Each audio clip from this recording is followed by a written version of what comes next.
Estamos aqui começando mais uma semana, né, de interação, de videoaulas. Espero que vocês estejam todos bem. Fiquem em casa. Espero que isso tudo logo termine, né, para que nós possamos estarmos juntos novamente, tá bom? Nós vamos iniciar com mais uma semana de aula de videoaula, né, para tirar aí as dúvidas de vocês. Essa semana nós vamos iniciar com redação, tá certo? E aí, uma redação, algumas dicas para preparação do Enem, né, que vem aí, se Deus quiser. Mas antes de iniciarmos, eu gostaria que vocês dessem uma olhadazinha lá no nosso YouTube, né, no canal do YouTube. Já conecta, certo? Se inscrevam lá. Sigam também a nossa página no Instagram, Júlia Alencar Fontinelli.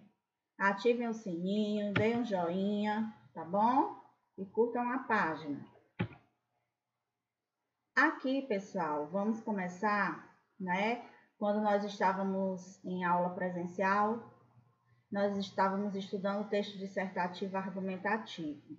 E aí vem a questão, né? O texto dissertativo argumentativo é o texto que é utilizado na redação do Enem, certo?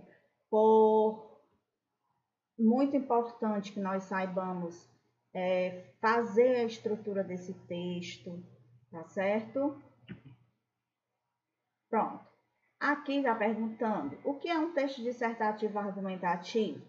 Texto dissertativo argumentativo é um gênero textual que compõe o próprio nome, como o próprio nome sugere, vai exigir que você disserte, ou seja, você escreva argumentativamente, defenda um ponto de vista sobre determinado tema. Ou seja, nós não sabemos, né?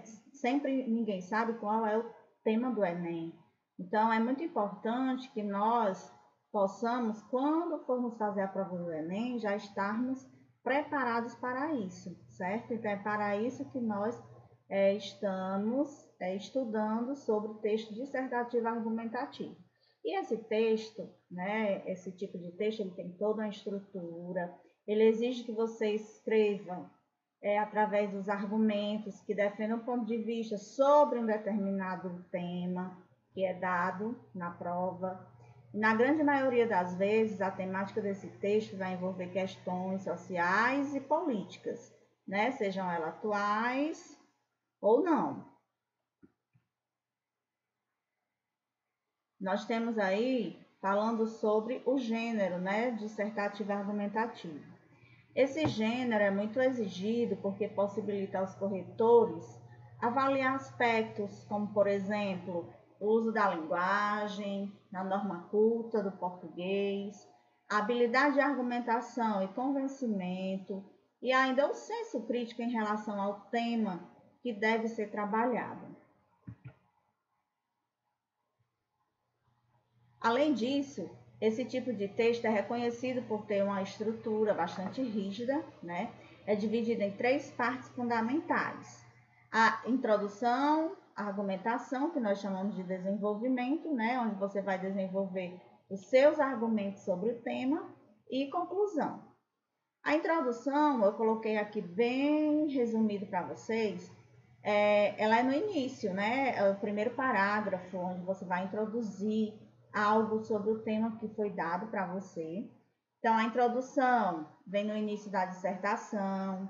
É necessário que o autor deixe claro qual é o assunto abordado no texto e, além disso, qual será a tese ou ponto de vista que será defendido.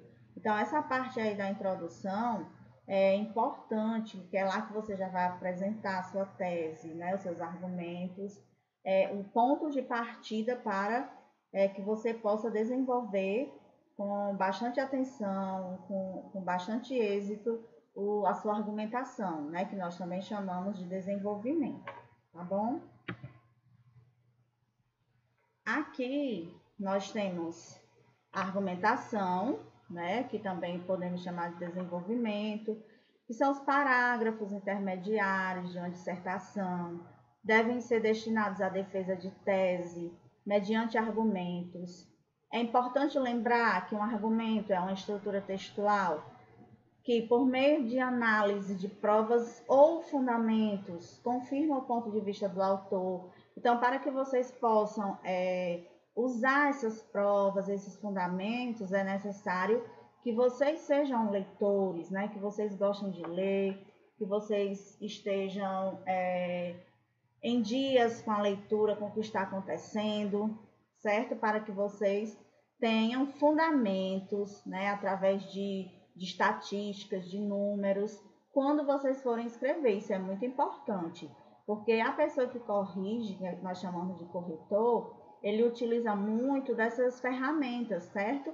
Quando ele vê que você é uma pessoa que está escrevendo ali com certeza, né, que está utilizando argumentos, que está utilizando esse tipo de números, né? Ele sabe que você é um leitor, ele sabe que você está por dentro do assunto, certo? Então, isso é muito importante.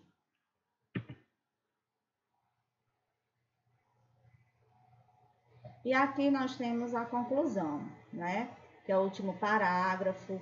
Na conclusão, com propostas de solução, ou seja, você no parágrafo final, você tem que dar uma solução para o que foi apresentado na sua introdução, para o que você desenvolveu sobre aquele determinado tema. Então, o texto dissertativo argumentativo, ele tem que possuir uma proposta de solução no final, certo? Então, para isso, é necessário retomar os problemas discutidos na sua argumentação e propor intervenções que eliminem ou diminuam a questão problemática. É importante lembrar que as soluções sugeridas devem ser detalhadas, explicitando-se os agentes, ou seja, quem são esses agentes? Quem promoverá a solução, as ações, o que será feito para sanar essa questão, os meios, que é como será promovida a intervenção, e os objetivos para que será feita a ação sugerida. Então, é muito importante que, ao final, em poucas linhas, vocês coloquem todos esses tópicos, né, como uma proposta de solução, que nós chamamos de conclusão. Aqui, como fazer? Para produzir um bom texto dissertativo argumentativo, é necessário estar atento para as exigências que cada parte do texto, ou seja, introdução, desenvolvimento e conclusão, possui, conforme explicado acima. Além disso, é importante lembrar do uso da norma padrão da língua portuguesa, de fundamentar os argumentos a partir de conhecimento de diversas áreas, apresentar domínio dos elementos de coesão e coerência, ou seja, é muito importante que o seu texto ele tenha coesão, né? Ele tenha coerência, você utilize os conectivos, não utilize as mesmas palavras várias vezes no texto. Então, é importante que nós possamos tomar cuidado com essas coisas, tá certo? E é isso.